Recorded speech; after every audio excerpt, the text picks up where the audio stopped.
अस्सलाम वालेकुम। आज हम जानेंगे इल्म के बारे में। तो चलिए शुरू करते हैं। बिस्मिल्लाहिर्रहमानिर्रहीम। अल्लाह के नाम से शुरू जो निहायत मेहरबान और रहम वाला है। रसूल अल्लाह सल्लल्लाहु अलैहि वसल्लम पर पहली वही नाजिल होती है। सूरतुल अलक की इब्तिदाई 5 आयतें आप पर नाजिल होती हैं। इक़रा बिस्मि रब्बिकल लज़ी खलक़, पढ़ अपने रब के नाम से जिसने पैदा किया। जब फरिश्ते जिब्राइल अलैहिस्सलाम आए और रसूल अल्लाह सल्लल्लाहु अलैहि वसल्लम से कहा इक़रा मतलब पढ़ो, तो आप सल्लल्लाहु अलैहि वसल्लम ने कहा मा अना बिकारी, मैं पढ़ना लिखना नहीं जानता। फिर उस आवाज़ ने ज़ोरदार कहा इक़रा, तो आप सल्लल्लाहु अलैहि वसल्लम समझ गए कि ये बोलना चाह रहे हैं कि इसके पीछे पढ़ो, यानी इसकी बात को दोहराओ। तो आप सल्लल्लाहु अलैहि वसल्लम ने उनके पीछे पढ़ना शुरू किया। इक़रा बिस्मि रब्बिकल लज़ी खलक़, यानी पढ़ अपने रब के नाम से जिसने पैदा किया। बस पहला हुक्म यही आया कि पढ़ अपने रब के नाम से जिसने पैदा किया। तो यहाँ रसूल अल्लाह सल्लल्लाहु अलैहि वसल्लम पर देखिए पहली वही क्या नाजिल होती है। नमाज नहीं, ज़कात नहीं, खुद अपनी तौहीद अल्लाह बयान नहीं कर रहा, सिर्फ यही पहला हुक्म दे रहा है कि पढ़ो अपने रब के नाम से। तो जिस कौम को पहला हुक्म पढ़ने का आया और वही कौम अगर जाहिल रह गई, तो गोया ये ऐसा है जैसे मछली का बच्चा तैरने के फ़न से गाफिल हो जाए। यकीनन इल्म बुनियाद है तमाम आमाल की, क्योंकि बंदा यूं ही अकायद पर अपनी ज़िंदगी गुजारता है जिसका इल्म उसे विरासत में मिला हो। इसलिए अकायद में साबित कदम रहने के लिए सबसे अव्वल चीज़ इल्म है, और इल्म से मुराद दीनी और दुनियावी दोनों है। जाहिर सी बात है कि कोई शख्स अगर कायनात का इल्म यानी एस्ट्रोनॉमी हासिल करे तो वो उस चीज़ पर गौर व फिक्र करने लगता है कि यकीनन इतनी बड़ी कायनात को किसी पत्थर और मिट्टी के माबूदों ने तो नहीं बनाया होगा।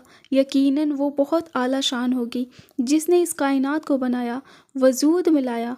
और आगे की आयतों में अल्लाह रब्बुल इज़्ज़त ने फरमाया खलक़ल इंसाना मिन अलक़, जिसने इंसान को खून के लुथरे से पैदा किया। इक़रा व रब्बुकल अकरम, पर उस रब के नाम से जो बड़ा करम करने वाला है। अल्लज़ी अल्लमा बिल क़लम, जिसने इंसान को कलम के जरिए इल्म सिखाया। अल्लमल इंसाना मा लम यअलम, जिसने इंसान को वो सिखाया जो इंसान नहीं जानता था।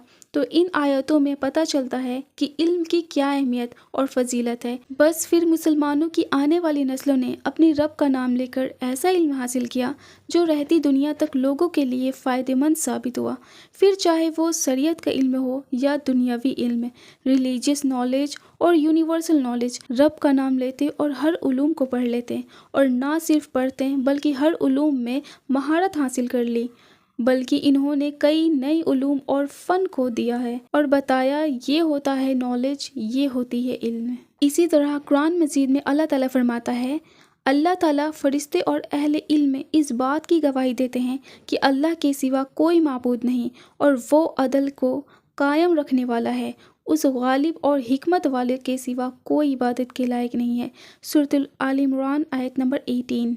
तो इस आयत में अल्लाह ताला ने ये कहा कि अल्लाह गवाही देता है कि वो अल्लाह एक है। फिर फरिश्ते गवाही देते हैं कि वो अल्लाह एक है, और अहले इल्म का मकाम बताया गया है कि अहले इल्म को अल्लाह रब्बुल इज़्ज़त फरिश्तों के बाद गिनवा रहा है, इसलिए कि ये गवाही देते हैं कि कायनात का रब वो अल्लाह एक है। और जाहिर सी बात है कि इल्म वाले इसलिए गवाही देते हैं क्योंकि वो इल्म हासिल करते हैं, सीखते हैं। वो जानते हैं कि यकीनन इस कायनात को बनाने वाला कोई एक ही माबूद है, वो एक ही है, अकेला है, और अगर एक से ज़्यादा होते तो कायनात का निज़ाम चल ही नहीं सकता। तो यहाँ भी इस आयत में इल्म वालों की फजीलत पता चल रही है कि अल्लाह रब्बुल इज़्ज़त कहता है कि ये गवाही देते हैं उस रब की, यानी अल्लाह के एक होने की।